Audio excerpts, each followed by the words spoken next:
ओम शांति। बाबा की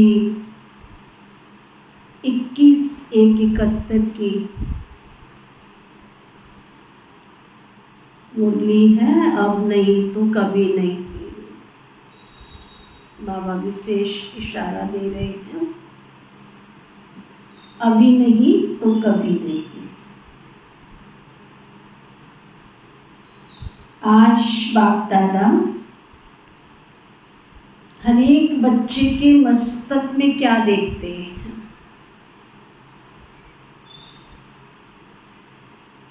बाप जब बच्चों को देखते हैं तो ये शुभ भावना होती है कि हर एक बच्चा ऊंचे ते ऊंच भाग्य बनावे। वर्तमान समय वरदाता के रूप में वरदान देने के लिए आए हुए होते भी हर एक आत्मा यथा योग्य यथाशक्ति वरदाता से वरदान प्राप्त करती रहती है। क्लियर हो रही है बात? बाबा कह रहे हैं कि संगम युग पर बाबा से यथा योग यथा शक्ति बाबा वरदाता के रूप में देने आए, फिर भी हर ब्राह्मण आत्मा यथा योग यथा शक्ति प्राप्त करती रहती है। इस समय को विशेष वरदान है, सर्व आत्माओं को वरदान प्राप्त कराने का समय को वरदान, अब नहीं तो कभी भी नहीं। आज इन आत्माओं को भी वरदान प्राप्त करने का शुभ दिवस कहेंगे। बाबा के सामने राज्यपाल और उनकी युगल बैठे हुए हैं। बाबा उनको देख के कह रहे हैं, सारे कल्प के अंदर ये अलौकिक मिलन बहुत थोड़े से ही पद्मा पदम भाग्यशालियों को होता है। अंडरलाइन करना इस बात। संपर्क के बाद संबंध में आना है, क्योंकि संबंध से ही श्रेष्ठ प्राप्ति होती है। दो शब्द सदैव याद रखना, एक स्वयं को, दूसरा समय को याद रखना। स्वयं को, मैं कौन सी आत्मा हूँ और भगवान से क्या प्राप्त कर रही हूँ, और समय को। अगर स्वयं को और दूसरा समय को सदैव याद रखते रहेंगे तो इस जीवन में अनेक जन्मों के लिए श्रेष्ठ प्रारब्ध पा सकते हैं। अगर दोनों बातें याद रही तो बाबा कहते श्रेष्ठ प्रारब्ध की प्राप्ति कर सकते हैं। राज्यपाल तथा उनकी युगल से बाबा की मुलाकात हो रही है। अपने असली घर में आए हो ऐसे महसूस करते हो। अपने घर में कितना जल्दी आना होता है मालूम है? जैसे ड्यूटी से हाफ होने के बाद अपना घर याद आता है ना, जैसे ड्यूटी पे जाते हैं, छुट्टी होती है तो छुट्टी होने से पहले घर याद आता है। इसी रीति से अपने शरीर निर्वाह की ड्यूटी से ऑफ होने के बाद अपने घर आना चाहिए ना। संबंध को बढ़ाना है, एक संबंध को बढ़ाने से अर्थात इस संबंध की आवश्यकता समझने से अनेक प्रकार की आवश्यकताएं पूर्ण हो जाती। सभी आवश्यकताएं पूर्ण करने के लिए एक आवश्यकता समझने की है।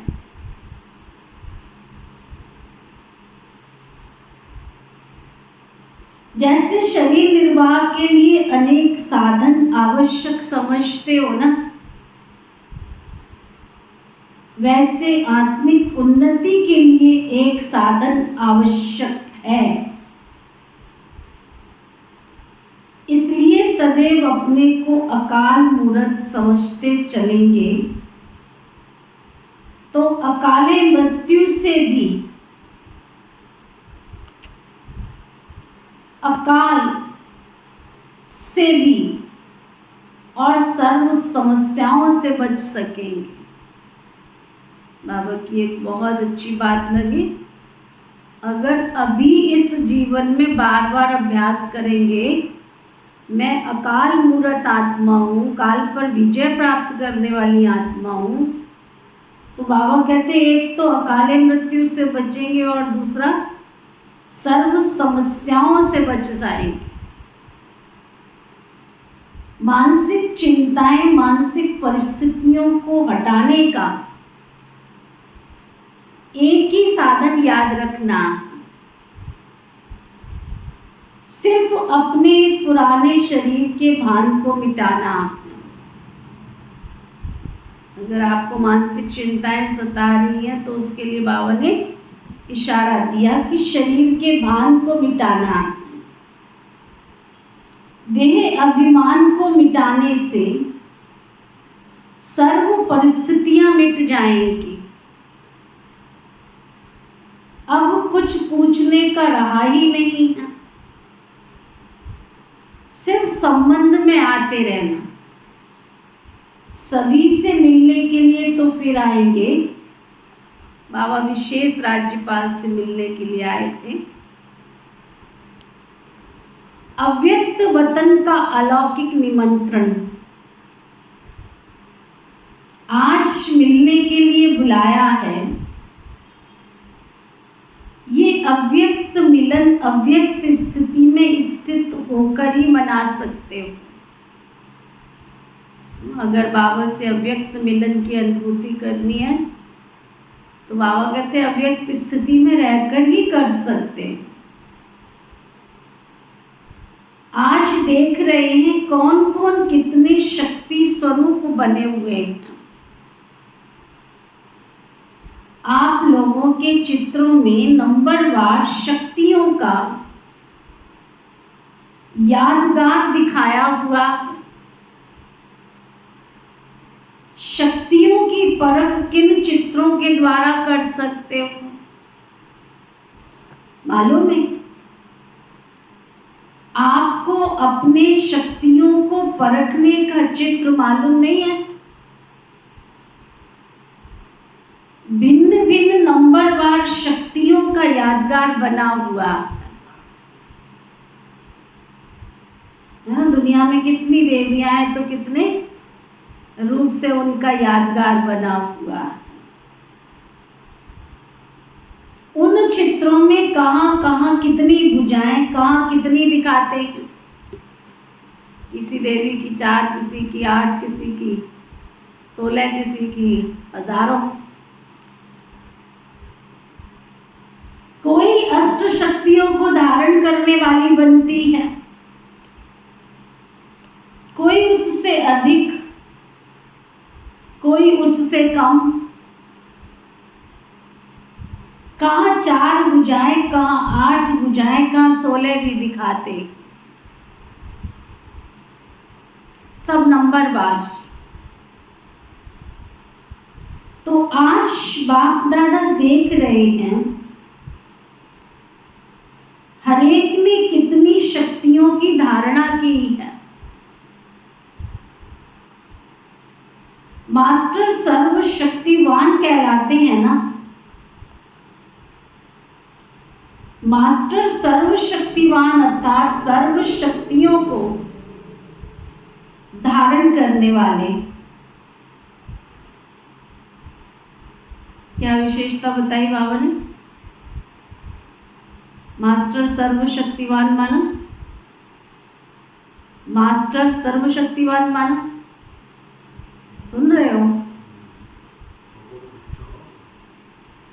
बाबा ने कहा मास्टर सर्वशक्तिवान माना।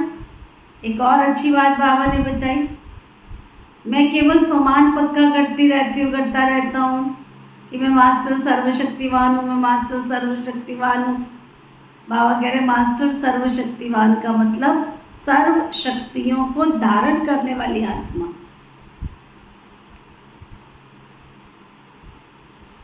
अपने शक्ति स्वरूप का साक्षात्कार होता है क्या? अव्यक्त वतन में हरेक का शक्ति रूप देखते हैं तो क्या दिखाई देता होगा? बाबा पूछ रहे हैं। वतन में भी बाप दादा की अलौकिक प्रदर्शनी है। उनके चित्र कितने होंगे? आपके चित्र गिनती में न आ सकते हैं, लेकिन बाप दादा के प्रदर्शनी के चित्र गिन सकते हो कितने होंगे वतन में? बाप दादा निमंत्रण देते हैं। निमंत्रण देने वाला तो निमंत्रण देता है,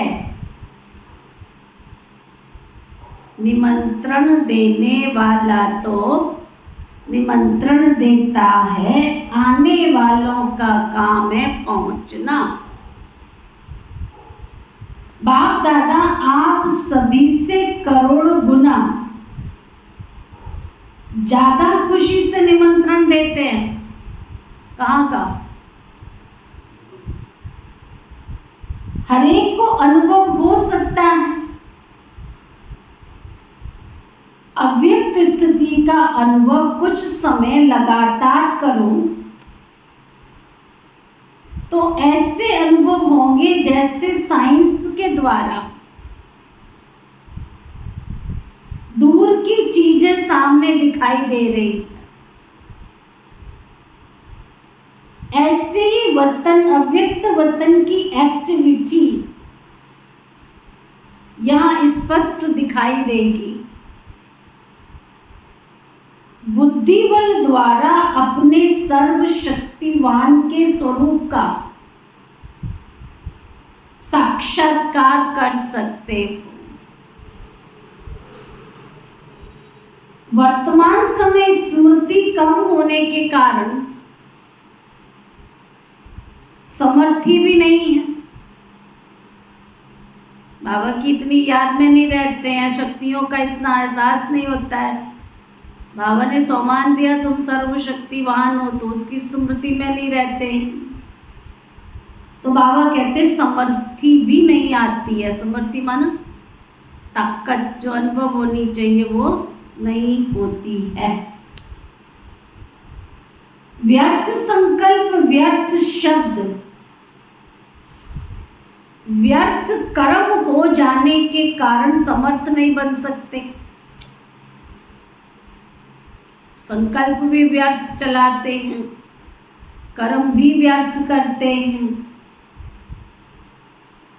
तो बाबा कहते हैं व्यर्थ के कारण समर्थ बन नहीं सकते।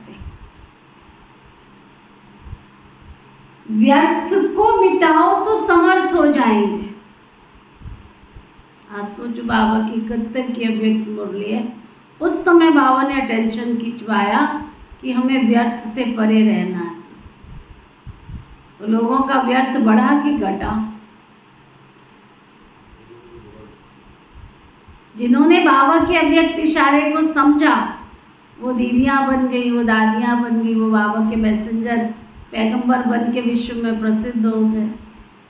जिन्होंने नहीं समझा वो गोल गोल चक्कर काट रहे, गिला शिकवा शिकायतों में ही लगे पड़े।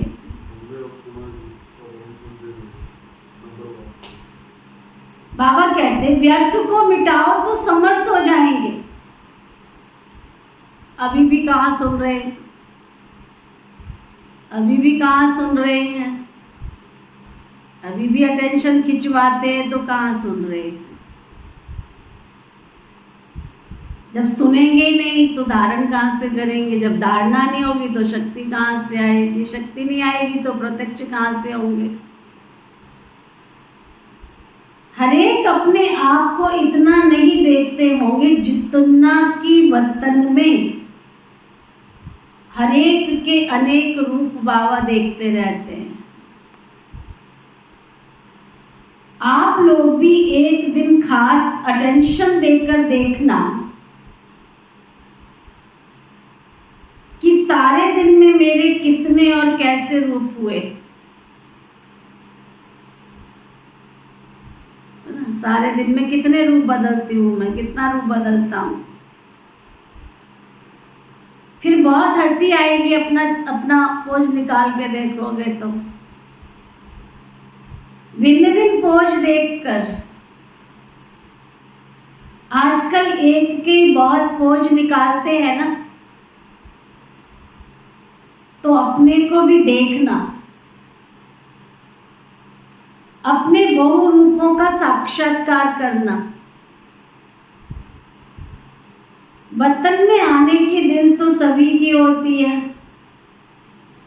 लेकिन अपने आप से पूछो, क्या पूछो?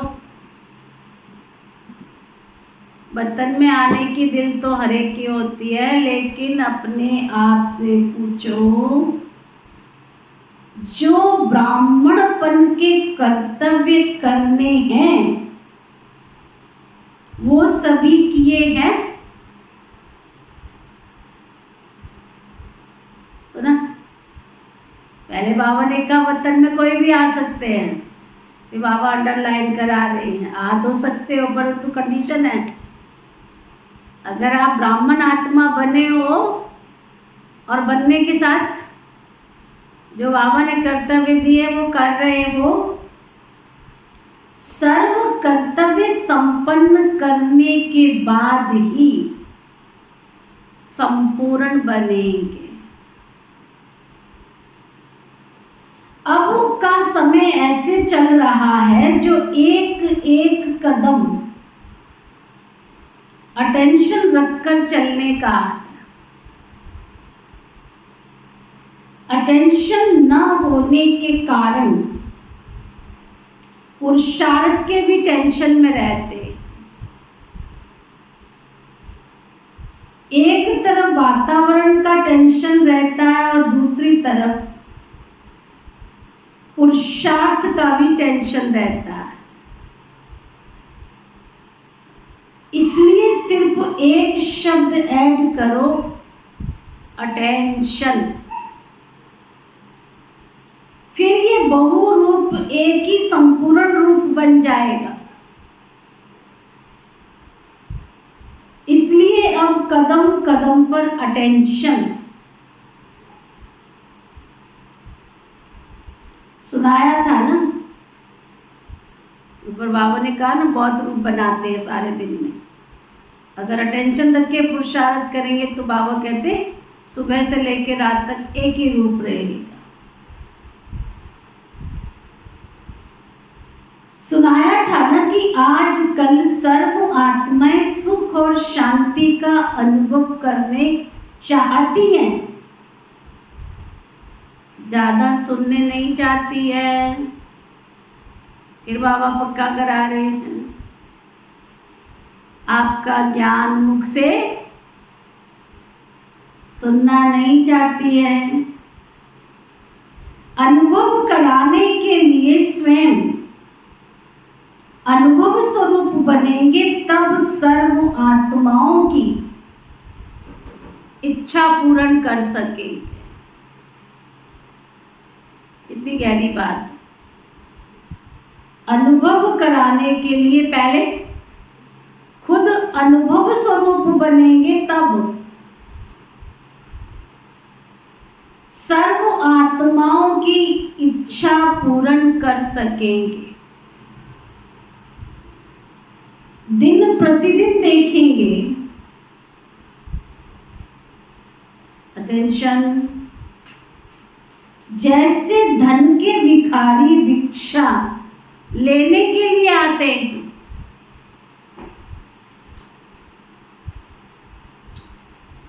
वैसे शांति के अनुभव के भिखारी भिक्षा लेने के लिए तड़फेंगे। अब सिर्फ एक दुख की लहर आएगी तो जैसे लहरों में लहराती हुई आत्माएं व लहरों में डूबती हुई आत्मा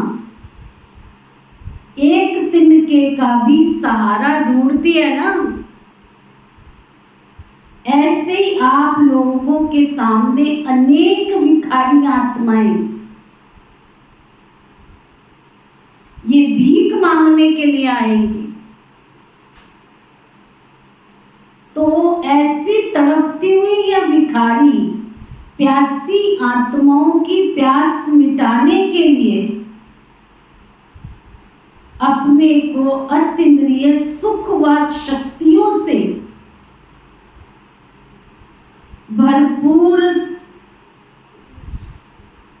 अनुभव करते हो, भरपूर किया ऐसा अनुभव करते हो। क्या सुना? दोबारा सुनो। जैसे धन के भिखारी भिक्षा लेने आते हैं, ऐसे ही शांति के अनुभव के भिखारी आत्माएं भिक्षा लेने के लिए तड़फेंगी। अब सिर्फ एक दुख की लहर आएगी तो जैसे लहरों में लहराती हुई आत्माएं व लहरों में डूबती हुई आत्मा एक तिनके का सहारा ढूंढती है, ऐसे आप लोगों के सामने अनेक भिखारी आत्माएं ये भीख मांगने के लिए आएंगी। तो ऐसी तड़पती हुई या भिखारी प्यासी आत्माओं की प्यास मिटाने के लिए अपने को अतीन्द्रिय सुख व सर्व शक्तियों से भरपूर किया है। अनुभव करते हो कि भरपूर हैं हम? अनुभव किया है भरपूर हैं हम। सर्व शक्तियों का खजाना, अति इंद्रिय सुख का खजाना इतना इकट्ठा किया है जो अपनी स्थिति कायम रहे लेकिन अन्य आत्माओं को भी संपन्न बना सको। अपनी तो स्थिति कायम रहे परंतु संपन्न बना सको। सर्व की झोली भरने वाले दाता के बच्चे हो ना। अब ये दृश्य बहुत जल्दी सामने आएगा। डॉक्टर लोग भी कोई कोई इस बीमारी की दवाई नहीं दे सकेंगे, तब आप लोगों के पास ये औषधि लेने के लिए आएंगे। धीरे धीरे ये आवाज फैलेगा कि सुख शांति का अनुभव, धीरे धीरे ये आवाज फैलेगा कि सुख शांति का अनुभव ब्रह्मा कुमारियों के पास मिलेगा। भटकते भटकते असली द्वार पर अनेकानेक आत्माएं आकर के पहुंचेंगी। तो ऐसे अनेक आत्माओं को संतुष्ट करने के लिए स्वयं अपने हर कर्म से संतुष्ट हो। पहले अपने कर्म से पूछो, अपनी इच्छाओं को पूछो। अगर मेरी अभी तक इच्छाएं हैं तो दूसरों की इच्छाएं कैसे पूरी होंगी? अभी मैं ही असंतुष्ट हूं तो दूसरों को संतुष्ट कैसे करेंगे? अभी मुझे ही सुख शांति की अनुभूति नहीं है तो दूसरों को कैसे कराएंगे? संतुष्ट आत्मा ही अन्य को संतुष्ट कर सकती है ना। अब ऐसी सर्विस करने के लिए अपने को तैयार करो। ऐसी तड़पती हुई आत्माएं 7 दिन के कोर्स के लिए भी नहीं रह सकेंगी। सुन रही नहीं जा दीदी?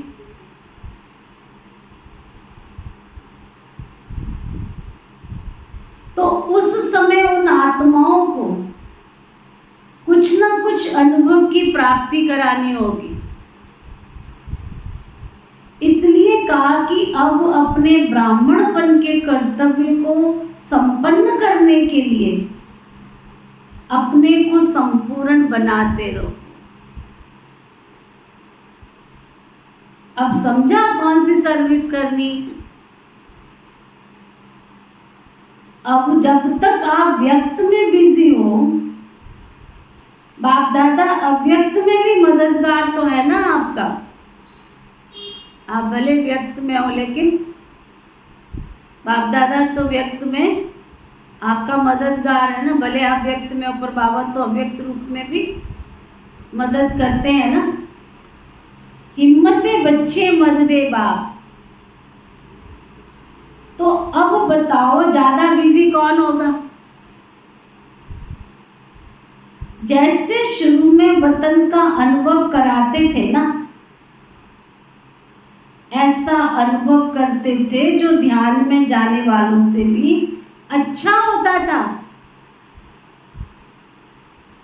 बाबा के सामने जो बैठे हैं तो उन्होंने कहा बाबा आप अनुभव कराओ, अनुभव करो।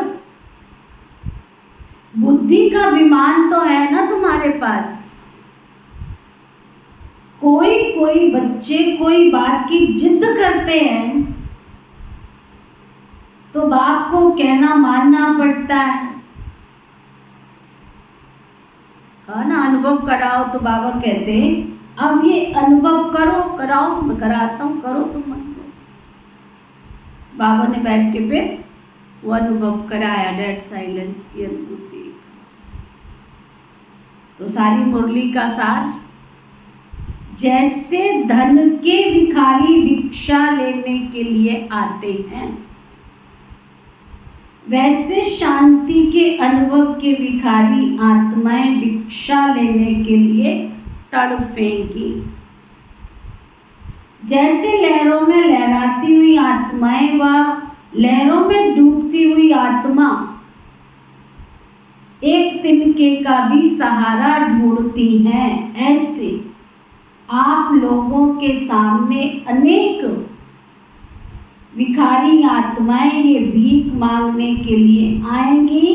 तो ऐसी तड़पती हुई प्यासी आत्माओं की प्यास मिटाने के लिए अपने को अतीन्द्रिय सुख व सर्व शक्तियों से भरपूर करो। समझा?